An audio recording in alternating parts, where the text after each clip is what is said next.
విస్టామ్ 250 real world mileage test అయితే చేస్తా ఈరోజు. సో మన డైలీ కమ్యూట్కి మ్యాచ్ అయ్యేలాగే ఒక 27 కిలోమీటర్ రైడ్ అయితే చేస్తున్నాను. సో ఇప్పుడైతే ఇన్స్ట్రుమెంట్ క్లస్టర్లో ఉన్న ట్రిప్ జీరో చేసుకుంటున్నాను. In this ride I will cover a distance of 27 kilometer which will cover all different types of road conditions అనమాట. ఒక 10 కిలోమీటర్స్ హైవే, తర్వాత ఒక 7 to 8 కిలోమీటర్స్ సిటీ ట్రాఫిక్, ఒక 9 కిలోమీటర్స్ అలా 9 to 10 కిలోమీటర్స్ అలా village road conditions. So like కంబైన్గా 27 కిలోమీటర్స్కి average ఎంత వస్తుందో చూద్దాము. మైలేజ్ అనేది ఓన్లీ మనకి రోడ్ మీద డిపెండ్ అవ్వదు, మనం నడిపే వేలో కూడా డిపెండ్ అవుతుంది.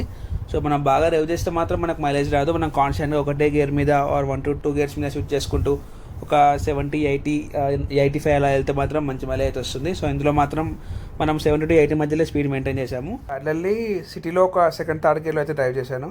So let's check how much we got. ఇప్పుడు నేను ఇక్కడ ట్రిప్ మొత్తం 27.2 కిలోమీటర్ కవర్ అయింది. సో దాన్ని నేను మైలేజ్లోకి మార్చినప్పుడు అయితే 45.9, like it's very impressive mileage. But జనరల్గా ఏంటంటే ఈ ఇన్స్ట్రుమెంట్ క్లస్టర్లో చూపెట్టే మైలేజ్ మన real world tank to tank చేసే మైలేజ్ కొంచెం డిఫరెన్స్ ఉంటుంది. సో అట్లీస్ట్ మనకి ఒక 5 కిలోమీటర్స్ తక్కువ వేసుకున్నా కూడా anyway we will get 40-42 mileage అయితే వచ్చింది. చాలా good mileage. But mileage is not only the criteria, performance also matters. But I can confidently say Vistam never compromises in performance.